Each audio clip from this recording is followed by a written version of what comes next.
terminar esse assunto de soluções de cálculos que vão variar a concentração final da nossa solução, a gente tem esses dois últimos itens.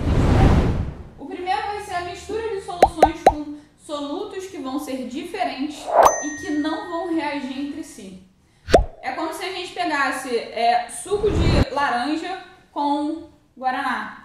Você mistura ali, eles são solutos diferentes, um é laranja, outro é guaraná. Os dois têm água, certo?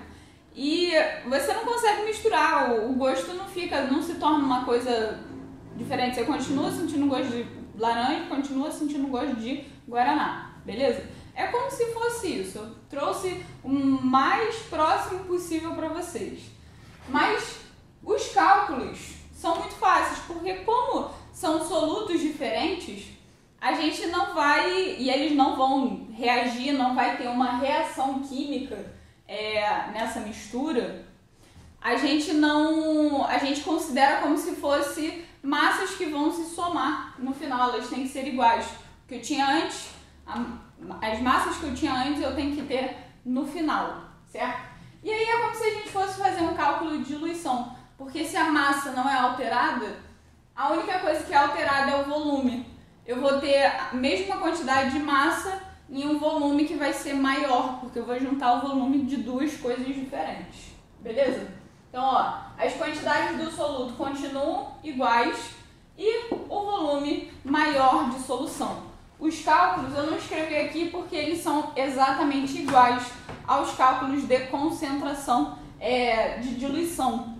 Então, se eu estiver falando de massa, M1 vezes V1, ou massa inicial versus volume inicial, igual a massa final versus volume final, certo?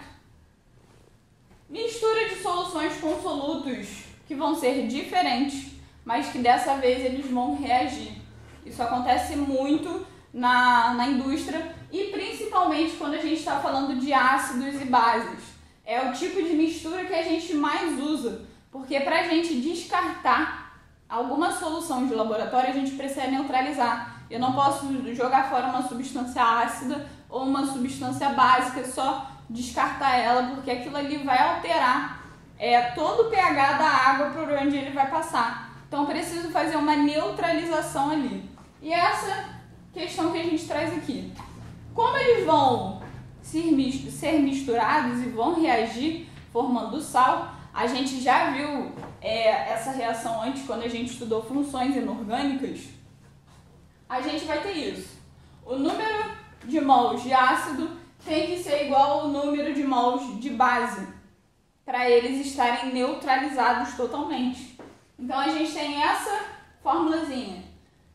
Molaridade de A versus volume de A, Azinho é de ácido, igual a molaridade de B versus volume de B, Bzinho é de base.